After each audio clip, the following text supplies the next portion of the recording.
Welcome back to Jewish Uncensored. I'm sure everyone's excited about the crazy amount of news coming out of the White House on a daily basis, all the awesome policy that we're hearing about.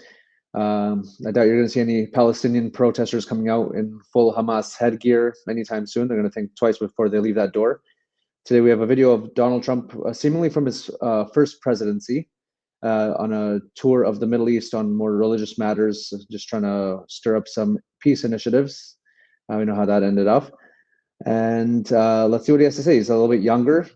Seems like he's speaking a little bit slower, less energetic, but I think that's mainly for the translators. Let's see what he has to say. For many centuries, the Middle East has been home to Christians, Muslims, and Jews living side by side. We must practice tolerance and respect for each other once again, and make this region a place where every man and woman, no matter their faith or ethnicity, can enjoy a life of dignity and hope.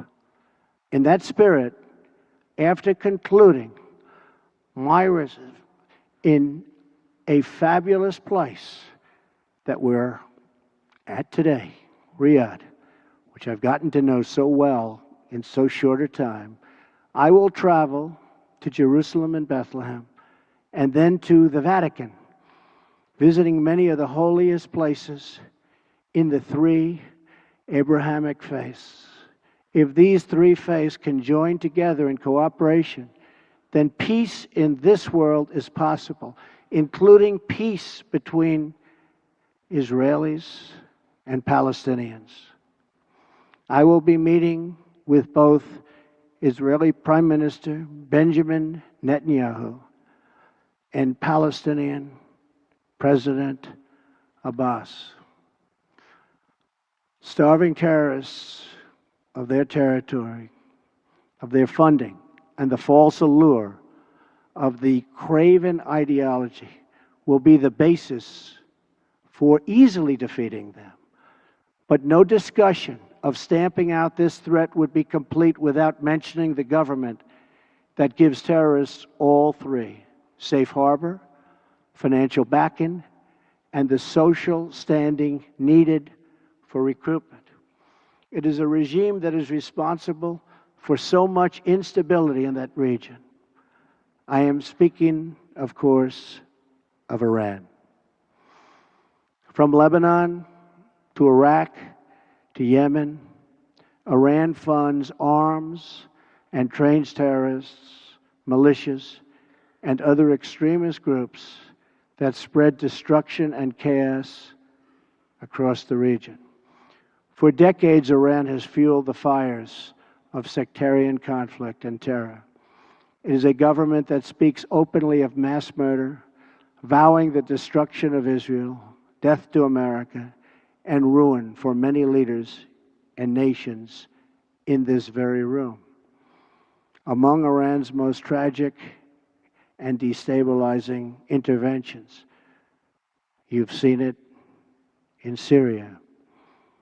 Bolstered by Iran, Assad has committed unspeakable crimes, and the United States has taken firm action in response to the use of banned chemical weapons by the Assad regime, launching 59 missiles at the Syrian airbase from where that murderous attack originated.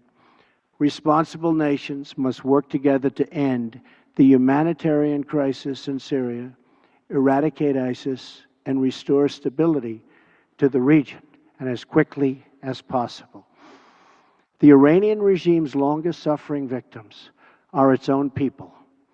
Iran has a rich history and culture, but the people of Iran have endured hardship and despair under their leaders' reckless pursuit of conflict and terror. Until the Iranian regime is willing to be a partner for peace, all nations of conscience must work together to isolate Iran, deny it funding for terrorism, cannot do it, and pray for the day when the Iranian people have the just and righteous government they so richly deserve. There you have it. It's nice to see a leader who, 4 years after making this speech is still sticking to his guns, sticking to his values, and isn't flipping like the flip of a coin. We've seen he keeps his words. He's setting straight on. He's got his sights on keeping Iran at bay and putting that harsh policy against them so that it can't fund terrorism around the world. He mentioned Assad's regime. Thankfully, they're not as much of an issue right now. We're waiting to see what happens with them as things still are playing out there. And yeah, I mean, he got the Abraham Accords done in his first presidency. I can't wait to see what he's going to do in this presidency. We're all excited, and it's a mystery for all of us what's down the road. We're all excited to see what's going on, and just because we have Trump in his presidency, we should still be reminded that we can't let ourselves get our guards down. We just have to keep doing what we have to do as an individual to keep things going in our courtyards, and as long as the ball is on our court, we still have to do what we can to make things go further and give a positive tone to everything going on around us. You're here with Jewish Uncensored. Don't forget to like and subscribe, and we'll keep you updated very soon.